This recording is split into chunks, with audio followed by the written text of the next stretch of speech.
Hello everyone and welcome to Katawa Shoujo episode 5.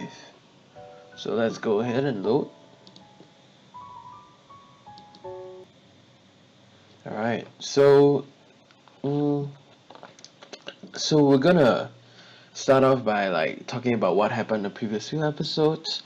So Hisao Nakai, that's me. I have arrhythmia, I came to this school.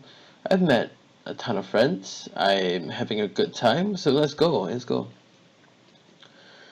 The route to the room the two used for tea is fairly simple to retrace, being still fresh in my mind from yesterday. Lily and Hanako quickly go about the business of making lunch. Before I can even open my small bag of food, Lily is busying herself with the thermos and tea bags as Hanako is setting out both their lunch boxes. So, is this what you meant by coming here almost every day? Yes, Hanako and I usually have lunch here. It suits both of us, so we ended up using this room regularly. After seeing Hanako's reactions to me over the past couple of days, I can understand why that is a boon. That and Lily being able to get some quiet away from her class as well. I take my seat last, after Lily's poured the tea for us and sits down. The more time I spend with these two girls, the more I think they are a perfect foil to Misha and Shizun. Even without a voice, Shizun is direct and brash, and Misha seems to get along with everyone. On the other hand, Lily is soft-spoken and relaxed, while Hanako seems to be the shyest girl I've ever met. Yeah, so they contrast each other really well. So, how are you faring in Yamaku, Hisao? You seemed a bit flustered before. Apart from getting lost every now and again, and being crash-tackled outside my classroom, fine I guess. You looked pretty hurt before. Are you really okay? For a brief moment I considered telling Hanako and Lily about my condition, but then I hold it back. I can't tell why, but for some reason I feel uncomfortable talking about it to these relative strangers, even if they have been pretty friendly. Yeah, it's nothing. I was just a bit startled, Judging from the two girls' expressions, I don't think they are buying it, but what I assume is a way of respecting my privacy. They don't press the matter. I guess that's one of the unwritten rules around here. Don't ask. Even if people's conditions are obvious, like Hanako's, there's still bound to be a story involved. Everyone has things that they don't feel comfortable speaking about, and I think everyone here recognizes that. So, how long have you been in this school? You both seem to know your way around pretty well. Well, I've been here since the start of high school, but only moved into the dormitories a year ago. Hanako joined at the start of high school as well, and moved to the dormitories when she did, if memory serves me right. That's right, since high school. So have you known each other since then? Since I moved, yes. Hanako lives next door to me, so it's only natural, right? Right. Yeah, of course. Living next to someone is probably reason enough to befriend them. Though I'm guessing that Lily's blindness plays a part in it as well. I can't imagine Hanako easily making friends with someone who has to deliberately avoid looking at her scars. Just like I do, right? I bet. With the immediate conversation dried up, we start to eat our lunch. Hungry. Alright. It isn't long before the bells are signaling the end of the break. Like me, the girls pack up their lunches as efficiently as they set them out. I guess I better be off. Are you going to go with Hisao, Hanako? Hanako looks up at me for a second. I can see that she's considering skipping class. Maybe just to avoid walking to the classroom with me. Yes. I don't know what to think of it. Hanako really is delicate to the point of breaking if looked at in the wrong way. It makes me a bit nervous too, but I push the feeling aside, trying to be as natural as I can. Yeah, that's like me. Usually, when we, it happens a lot, being different around different people because you don't want to, offend them, but you want to be as natural as you can as well, so that's a bit hard to find a balance between the two. We should hurry then. Class has already started by the sound of it. Lily gives a nod of farewell as she bends down to take her cane, Hanako and I filing out before her. We walk quickly down the empty halls to our respective classes.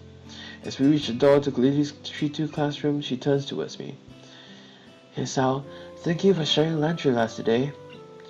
My pleasure, Lily. And with that, we part ways. Lily entering her classroom and leaving Hanako and me to make off to our own. She's still looking like she wants to run away. So do you really want to go back to class now? Yes. Okay then. I feel like I should say something more to her, but it's hard to come up with anything that will be appropriate and safe enough.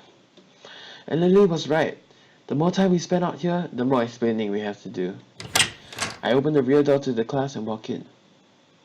The teacher looks up at me and opens his mouth to say something. Oh, do you see his face just change? His face just changed. However, as Hanako follows me in and closes the door, he simply nods to us and continues his lecture. This is the third time that Hanako has had a truancy practically ignored. There's definitely something going on here. We make our way to our seats, and I notice that Misha and Shizun are both missing as well. I wonder if it's for some form of informal agreement with the staff, or if it's a perk afforded to the unique students of this school.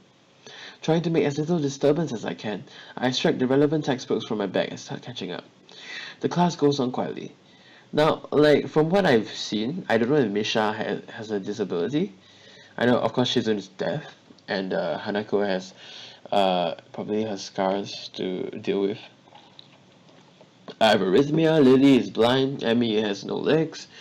Yeah, so Misha's honestly the only one so far which we don't know the disability of, and that's kind of interesting. The teacher seems like an okay person despite the weird first impression I got, and the material is relatively interesting. However, the way he teaches is really bizarre. It's as if he expects that everyone is a natural genius. When the final bell sounds, I realize that there's still a lot of time left in the day, and I'm left wondering what to do.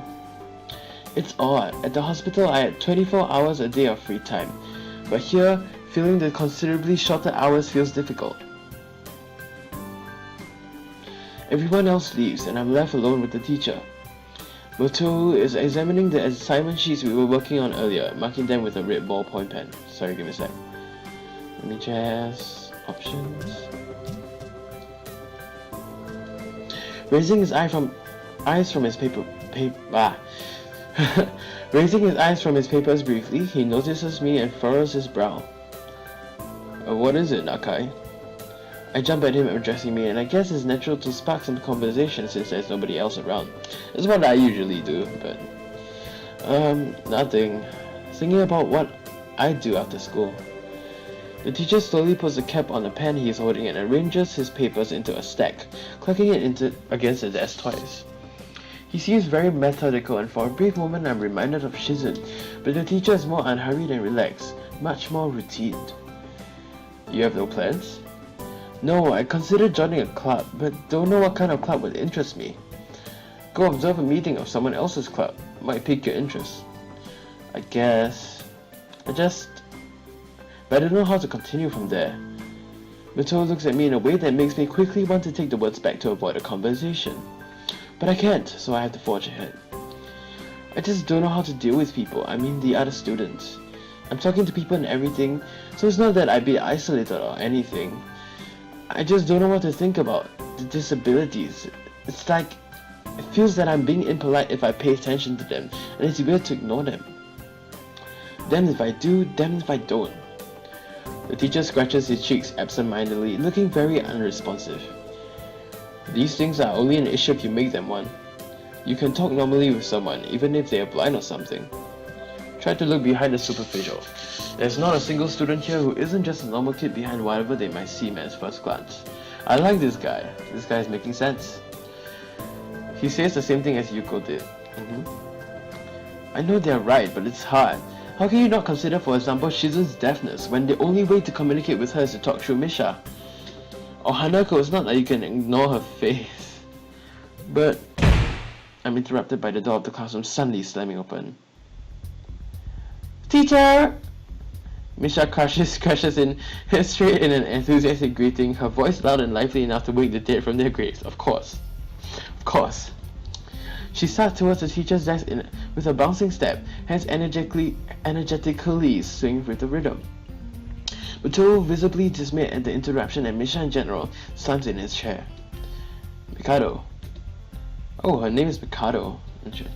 Misha stops in her tracks and looks around cluelessly, as if she's sensing from his tone that something's wrong but has no idea what. Yes? We have to talk about volume control before. Yes. But she doesn't lower... Oh wait. Yes! But she doesn't... Oh gosh. But she doesn't lower her voice at all, and the teacher just rubs his eyes. So, what is it? We need help. We are running out of supplies for the festival stands. This is a distress. She waves a pink slip of paper she's holding around. So, go get more supplies from the art room. What's the problem with that? Plywood. Plywood is always the problem. Last time we wanted more, there was only a little. But that time we just took it all and went with that. Now there's like none left there. So do you know where there is some? I don't understand. How would I know? Shi-chan, I mean, the president thought that a teacher would know if there's plywood. Was she wrong? Matteo looks like he's in great pain, frowning with his entire essence, and Misha doesn't get it at all. Poor teacher, man. And poor Misha. Looking at the two of them communicate is terrible, like looking at a man being tortured by drowning his skull open while blasting pop music at a full volume at the same time. I'm afraid I have no idea if there is any plywood in the school, let alone where it would be if there was any. Oh, what should I do? Perhaps try to find Mr. Nomiya. I'm quite sure he would know where to find everything you need. You have to pry them from his cold dead hands, but that's a different matter. I don't have time! We are so busy! She holds her head with both her hands, looking as despairing as if it is possible for a person like her. Without even noticing, she crumples the note she's holding against her hair. I shouldn't even be fetching these things. There's so much to do and we are falling behind the schedule. Matteo looks at her gravely and then suddenly smiles. Smiling doesn't really fit his face. I think it'd be better if he didn't. I wonder if you could get some temporary help. He switches to staring at me focusedly with a hard expression as if trying to say go make some friends. They're really my friends, okay? Matteo, I have friends. Don't give me that, you know? Okay, I'm just kidding, guys. I guess I could give you a hand. You can? Thanks, Hichan. You are really nice. Thanks, man. I love being nice. She pauses. That's a double take and points at me with her finger, helping. Ah! And looking very puzzled. Come to think of it, what's Hichan doing here? Class is over. You should be having fun. We just had a little chat. Oh no, it's not detention, is it? Are you in trouble, Hichan? No, I'm not. Is Hichan in trouble? Can you not? No. With her size VP, and I feel that I have to help Misha to get her off that teacher's back. You're helping Misha? I hope you're helping the teacher. So what do you need? Here's a list. I can try to find the plywood from somewhere if there's none in the art room. She offers me the note she's holding. I take it, hesitating a bit. I said I help you, but this has no implications of whether I'm joining the council or not, okay? Aww. Still, thanks, Hichan. Try to be quick. We are in a stall building shriek right now. So you must hurry! She buzzes out of the classroom, leaving me and the teacher looking at each other with something that feels like a silent agreement. Well, I mean, I enjoy Misha's attitude. I don't find it like disturbing like Matteo or Hisao. I find it fun, you know. I wish I had friends like her personality, but nowadays it's less common. Well, there you have it, Nakai. You have something to do now. Please don't sound so smug. Looking at the list with a number of items ranging from paint to plywood, all written with small neat handwriting that is undoubtedly Shizun's, I heave a sigh. Are we going then? Waving the long list limply at the teacher, I exit to the hallway. The classrooms closest to ours are designated belonging to classes 3-1 and 3-2 on the right side, 3-4 on the left side, each door looking exactly the same. Further down the corridor, still with identical doors, are rooms that I didn't think were used for classes. I guess the art room is not a classroom as such. I carefully push open the furthest door and peek in. It's a classroom, but it seems rather badly kept or not in use. Am I in the right place? Desks and chairs are all around the room. A thin layer of dust settled on them. There are some easels in the corners, so at least this looks like the right place. The room is flushed in sunlight from the big windows, shadows creeping all over the desks. Specks of dust are dancing in the stagnant air, making the beams of light almost visible. Jokingly, I call into the empty room. Anybody home? Anybody home? Something catches my eye, and I stop mid-sentence. Oh, she has no hands. Okay, so Emmy has no legs, and Rin... Oh, okay, fine. Yeah, I know her name already because I played this before. Her name is Rin. She has no hands.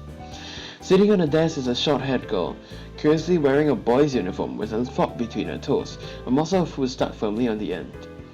This odd way of dining seems to be caused by her apparent lack of hands, but her presence here is what takes me aback even more. How did I miss her before? She's sitting in the corner very still, but I still somehow took her as part of the furnishing or statue at first glance. I'm not being too observant today as a whole. I wonder why. The girl seems to be frozen in place, staring at me with her huge eyes like a rabbit in headlights. What's the comparison with rabbits? And dogs? She's staring at me, her mouth wide open, ready to accept the fork. I'm staring at her, mouth wide open, suddenly remembering I didn't finish my sentence and trying to think if I should. This weird stalemate keeps us both stunned into silence, punctuated only by the wall clock ticking rhythmically. What voice should I give her? Hello. That's a bit too low. Hello. The girl stuffs the fork full in her mouth and is now staring at me expectantly while chewing. This is a bit awkward. Hello. I was here to pick up some supplies from here for some festival stalls, I think. I didn't think there would be someone here. There isn't. That's why I came here too. She picks up another forkful. Does it mean you're here then? She raises her eyebrow as if she was suspecting my observations were false. You are pretty observant. I guess it does. Who are you? This girl's pretty straightforward, isn't she? I'm Nakai, Hisao Nakai. I just transferred in on Monday. I'm Rin Tezuka Rin Tezuka. What? Why? Do you want me to call you Tezuka Rin or Rin Tezuka? Or Rin? I'm confused. I won't shake hands with you, but at least we know who we are now. That's very nice. That's my brother talking, you can hear him. Her deadpan manner of talking makes it hard to determine whether she's joking about shaking hands or not. It kinda bothers me. Joking about these matters doesn't feel appropriate at all. Well, I'm trying to figure out what's appropriate and whether this girl is. She seems to have lost interest in me and is now gazing yearningly back at her food. Can I continue my lunch? If you don't mind me, I won't mind you.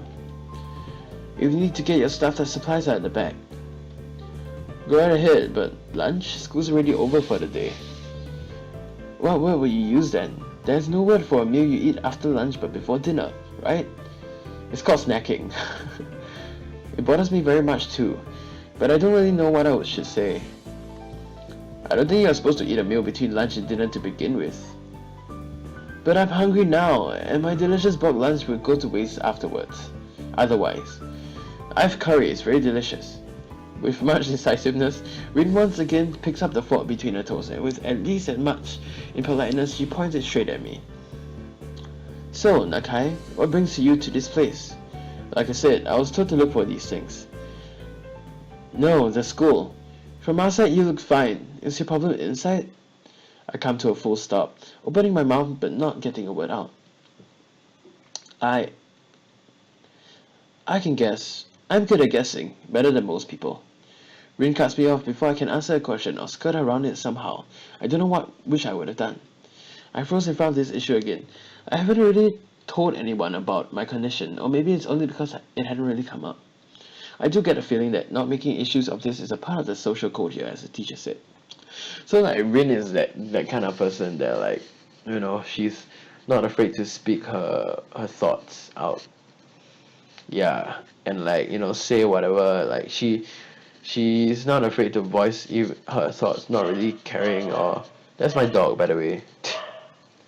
Oh my gosh, she's barking so much. I'm so sorry. Okay, like she's that kind of girl that, okay, kind of person rather, that would not really care about other people's feelings as much as like people like Lily or Hanako, even Emi, and maybe even Shizun. Like she's more straightforward, like how Nakai said, so or Hisao or whatever. I wouldn't. I wonder if the people here could relate. Probably not any better than any normal person could. I can't relate to Shizun's circumstances or Lily's either. Naturally, while I go through this in my head, Rin keeps considering what my condition could be, with an overly contemplative look on her face. She puts a fork between her lips and leans back, looking at the ceiling as if the answer was written up there. A beam of light illuminates her face from the window side, creating a mass of dark shadow on the other side. I don't think it's anything in your head, and sometimes something in your guts would be boringly ordinary, like this lunch of mine, and less delicious. The problem must be in your pants. No. No, that sounded wrong. This messed up Sherlock Holmes kind of statement and the sheer lack of tact it was delivered with catches me completely off guard. I think I might have reeled back even physically as Rin's eyes widened in revelation and astonishment. So I was right. There's something wrong with your tackle, isn't there? My tackle? What? Still partially in shock, but recognizing the need to reply something, I spit out the first thing that I can think of. No, nothing like that. I have a heart problem, arrhythmia.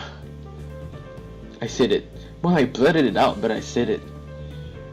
The girl in front of me purses her lips together and glows at me, looking very disappointed. How boring. Trouble in the pants would have been much more scandalous.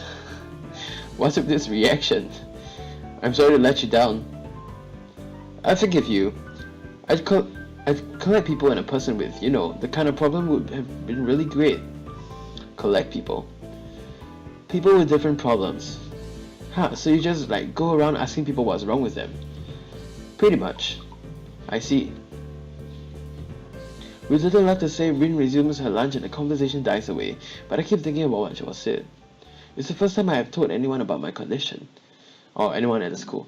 All the other people have either known about it already or heard about it from someone else. Okay, fine, it's or didn't need to know about it like every other student here so far. Should I have told it as a natural part of introduction? Is it expected of me? Hi, I'm Hisao. I have a very serious heart condition. Well, I don't think you should be defined by your sickness or your disease or the condition you have. You should be defined by your personality. Just like how Rin is straightforward and Hisao is a bit introverted and sometimes curious and sometimes helpful and sometimes everything. Is that how I'm supposed to go around introducing myself from now on? As if our disabilities would define us. Hey! Dude, I thought of the same thing. Oh my gosh. What a disgusting thought. Or maybe this Tezuka girl just has an unnatural interest in such things. As I walk to the back of the room to pick up the items on Misha's list, or rather Shizun's list, a chance opens to study Rin from the corner of my eye. Her hair is a burnt auburn, almost orange and cropped short. This looks like red though. Looks like maroon. Long hair would probably be impossible with no arms. The boy's uniform and the lack of arms make her look very thin, almost scrawny.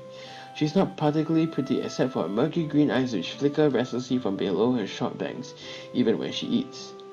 The distance and the shadows make it seem like they don't reflect sunlight at all, but instead absorb all of it within them like deep wells. She moves her feet almost as deftly as a normal person would use their arms. However, I can see how this sight could discomfort people, especially while eating. It makes me feel a bit uncomfortable at least. I hesitate to think about the word unnatural, but it's too late now, isn't it?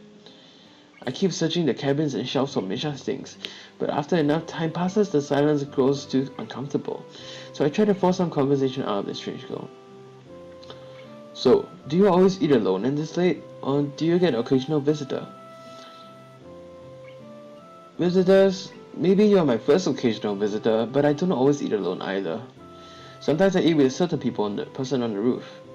If she's not horsing around. Horsing? She likes to do sports. Okay, when she said that, I was immediately like, Emmy. I was immediately think of the logic. You have Shizun and Misha, you have Lily and Hanako, then you have Rin and Emmy. Oh, that's all I can think of to say. Both of us fall silent again as Rin forks the last bits of her meal to her mouth. I look down at my haul and double check it with Misha's list. It seems I have everything except plywood. So I think I have all the things now. Oh man, my butt. That's very nice for you. Don't feel obliged to stay. I was about to take a nap anyway. You need to do whatever you are going to do with the stuff anyway, right? Or perhaps you like to watch... I find it intriguing. Or perhaps you like to watch girls sleeping. Not sure what to make of this, but Rin looks serious. To be honest, I wouldn't mind. I don't know why I'm saying this. Even if I did, I think I think Hisao thinks that too. I'll catch you around, Tezuka.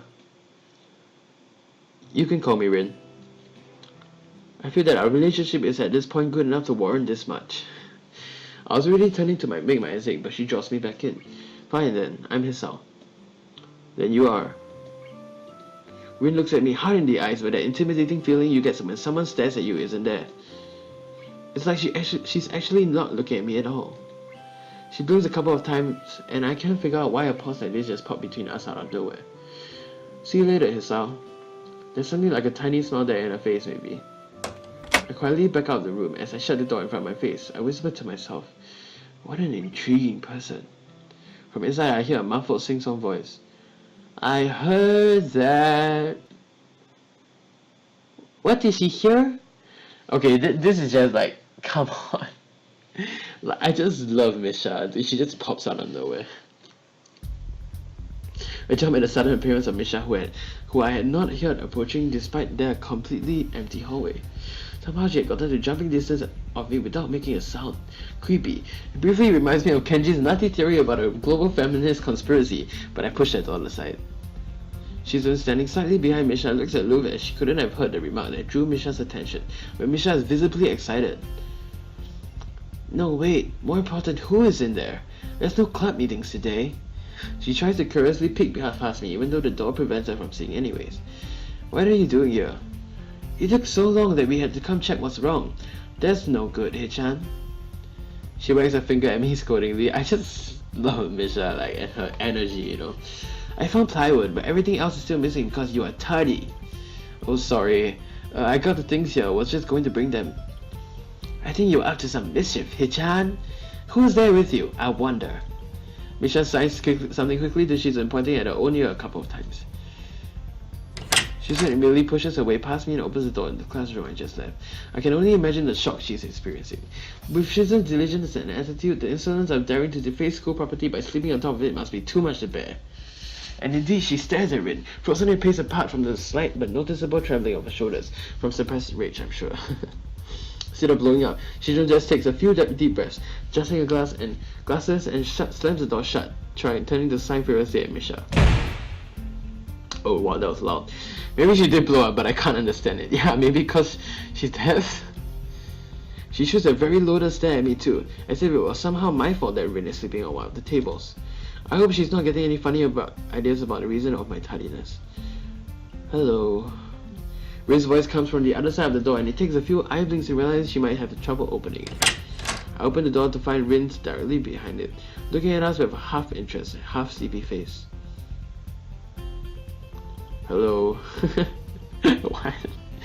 Hello. Miss Tezuka, what do you think you were doing? You absolutely are not permitted to use school property for such disgraceful activity.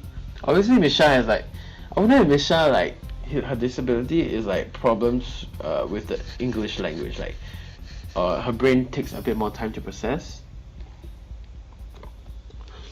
It sure is suddenly very crowded here. I didn't know I was this popular. It's hard to say whether she's happy or unhappy about the turn of events.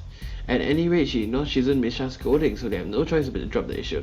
It sounds like it sounds like she's sarcastic. That's what I want to say. Shizun taps Misha's shoulder, points at Rin and makes some quick signs. Popularity aside, please do not do that anymore. I feel that Misha took that as a compliment. Anyway, how's your project going? Will it be done for the festival? Rin looks at them blankly, apparently at ease under the pressure Shizun's cold stare is putting on her. I keep wondering about that myself too. And we'll think about it. We'll think about it harder. As Misha signs her reply to Shizen, her face turns into an unsatisfied frown. Miss Tezuka, please try to take this seriously. It would be a disaster if the wall looks like someone threw up their lunch onto it. Rin nods assertively. We'll think more seriously. Misha actually giggles at that, but Shizen doesn't, not even after translation. She just shakes her head, takes the materials from me, and takes off with Misha and Tao.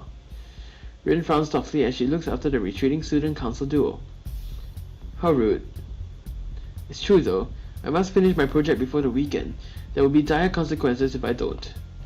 The end of the world as we know it. Like weekends usually are, but more dire. Much more dire. Maybe I'll postpone my nap to an unforeseen future. Why is she so like literary, like in every sentence? Like, maybe I'll postpone my nap to unforeseen future. I'm about to ask what project she has and what these apocalyptic consequences. Sounds like Kenji, but she walks back into the art classroom. Since you have nothing to do, would you give me a hand? This pen can doesn't fit my bag, but I need it. She kicks lightly at a huge can of paint that's lying on the floor next to the table she was sitting and sleeping on. It lets out a dull clang.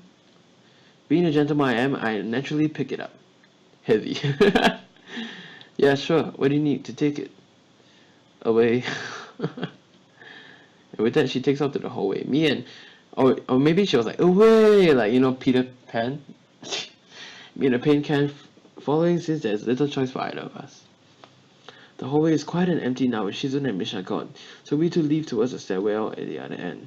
Every 10 or 15 or 20 steps I have to change the can from one hand to another because the thin handles cuts into my palm. I understand that feeling. At least something, and like, especially something heavy, like, you know, you switch hands, yeah. At least it keeps my arm from tiring too fast. Rin strolls on beside me with an uneven pace that I have trouble matching, or maybe I'm walking weird because of this extra weight. It seems one of us is constantly walking too slow or too fast, and I can't figure out which.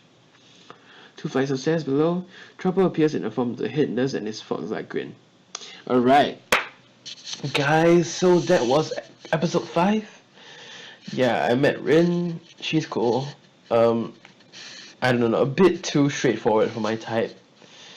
As if like she's gonna spout out every thought of hers, like, to everybody.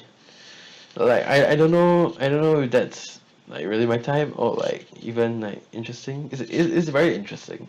We don't usually have that kind of person that's like both willing to speak their thoughts out loud, very, and like, how to say, very, like, she looks very calm and not only uncaring. I don't know how to describe it. She looks quite dull for some reason. She just looks dull. Her face expressions are pretty dull. I don't know. This is my opinion. So thank you guys for watching, and we'll see you guys in the next episode. Goodbye.